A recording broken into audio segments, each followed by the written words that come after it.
बिस्मिल्लाहिर्रहमानिर्रहीम। अस्सलाम वालेकुम। एक शख्स खजूरों का बहुत शौकीन था। एक मर्तबा उसे काफ़ी ऊंचा और बड़ा दरख्त दिखाई दिया।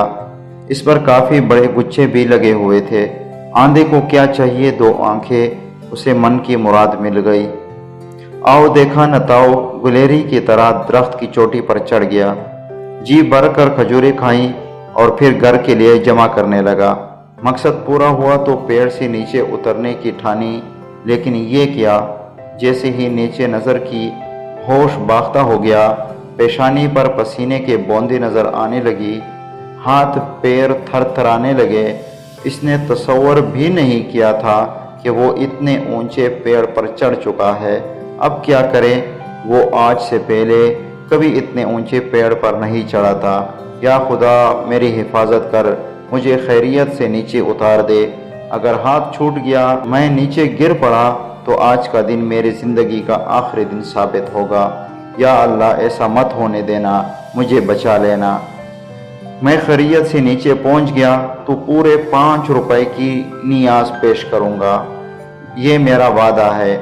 इस वादे ने उसमें हिम्मत पैदा की और वो धीरे धीरे नीचे उतरने की कोशिश करने लगा। आधी दूरी पार की तो होश काबू में आए। दिल की धड़कन में अफाका हुआ, पेशानी का पसीना खुश्क होने लगा। अब उसने फिर ज़मीन पर नज़र डाली जो काफ़ी नज़दीक आ गई थी। उसने अपने दिल में सोचा, मैं ऐसे ही मरा जा रहा था।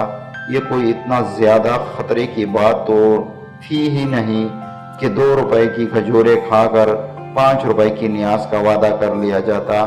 खैर, फिर भी नफ़ा नुकसान बराबर वाली बात पर अमल कर लेते हैं। 2 रुपए ठीक रहेंगे। अगर खैरियत से नीचे उतर गए तो 2 रुपए की नियाज पेश करेंगे। ये वादा रहा, और ये वादा दूरी घटते घटते पूरी तरह घटकर सिफर में तब्दील हो गया। ज़मीन पर पैर रखते ही उसने पेड़ की तरफ देखा और हंसने लगा। उसने कहा, पेड़ों पर मैं न जाने कितनी ही मर्तबा चढ़कर उतर जाऊं, पता नहीं मैं इतना क्यों डर गया था। ये खतरे जैसी कोई बात थी ही नहीं। और फिर हाथ साफ करते हुए आगे बढ़ गया। नियाज से बेनियाज तो वो हो ही चुका था।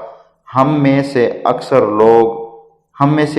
लोगों का यही हाल है। जब कोई मुसीबत पड़ती है तो बहुत आजी अंसारी से अल्लाह को पुकारने लग जाते हैं, और जब मुसीबत ख़त्म हो जाए तो फिर अल्लाह को भुला देते हैं। जिस अल्लाह को मुसीबत में याद करते हैं, अगर खुशी में भी याद कर लिया करें तो क्या ही बात हो।